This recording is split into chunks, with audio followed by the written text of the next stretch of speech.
Lars, I think Nyquist is carved out a really impressive career. I think most people see him as sort of a secondary type scorer. How much did you miss him last year, just as a glue guy both ends of the ice?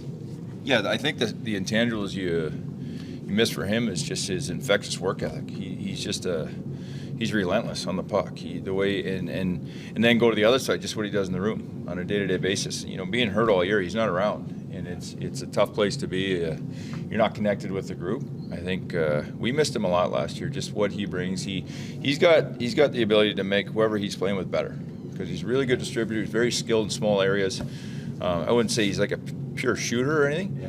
But he helps his line mates all the time, always communicating. He's got good chatter on the bench. So, yeah, we missed him a lot. I'm excited to get him back. Have you talked to him about how excited he is to be back? Yeah, he's really excited for a preseason game. He's the one guy. Other than maybe a couple of these young guys. It's preseason's tough. I get all that. But, like in our situation, there's a lot of decisions that got to be made. But he's super excited. He just can't wait to play. And that's the kind of energy you want around your group, guys who want to play. Talk about decisions that have to be made tonight with pretty much an NHL group. Does that help you? You just get to see guys together, things like that, and kind of see how they mesh. And is this a big one tonight? Just kind of see how it goes. Yeah, it's by design. Get a lot of our NHLers and try some guys in spots and see what the chemistry looks like, right? And then make decisions and for the next game. And so we're getting down to our crunch time here, our last few games. So we're going to be tinkering a little bit with who plays with who. But yeah, it's an NHL lineup tonight, so I expect our guys to be on point. I think it's Corpy's first one of the year. Do you have a sense of how long he'll go or what the plan is goaltending-wise? Yeah, the plan, hopefully 2. That's what we want, get him in 2 as long as he's feeling good and energy-wise, and then go from there. You look at Tarasov. If you were an NHL forward and you see how much net that guy takes up, I mean, just how tough is that when you're a guy who has a puck on his stick? And, I mean, you saw him play the other night, and he's kind of calm with that size as well, which I think, he just uses the body to make so many saves. Makes it look easy sometimes. Yeah, well, first of all, I was an NHL forward, but you could put Kenny McCudden in the net, it was tough for me to score, so I'm not a good example.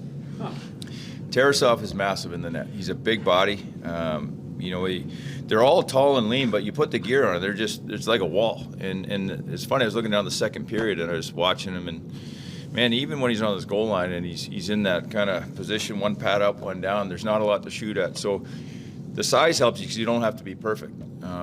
But, I did like his calm. I liked that, there was some traffic there. They had some really good chances, and he was very calm. He wasn't scrambling. So it's a real good sign for a young goalie.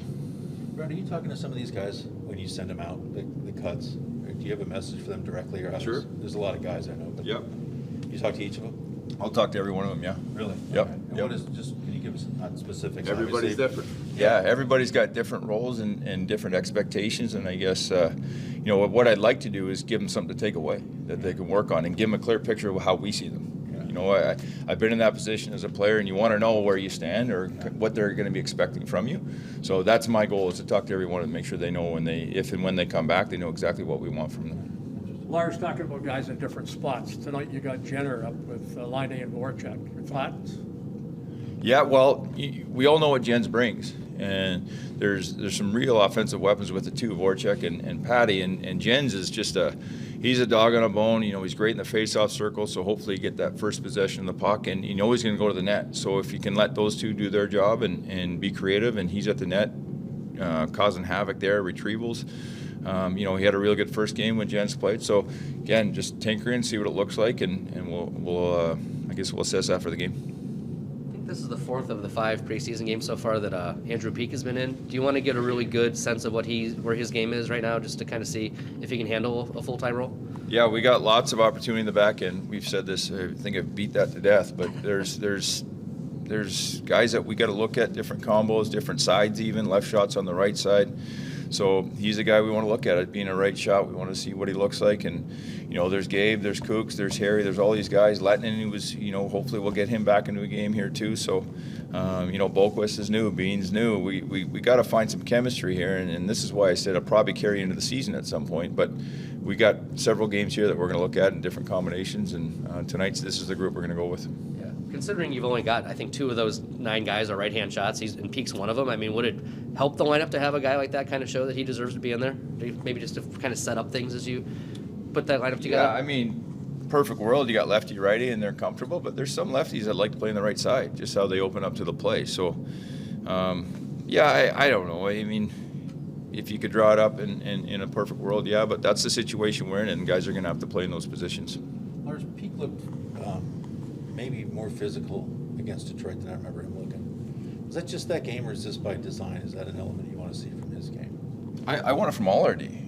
From Z, from Boquist. I want competitiveness at the puck, and it's not about running around and getting out of position and being reckless. It's about when you get there, they know it's all business, and I want that from every one of our D.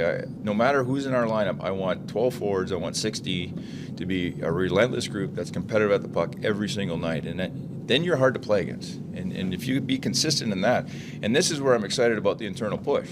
If that competitiveness drops, someone's ready to come in, and they're hungry for that opportunity. So there's a way to do it within the structure without being reckless and getting beat. You don't want to be out of control and flying at guys. You go flying at a guy, say a Barkov who's 6'3", 220, and you could be in trouble.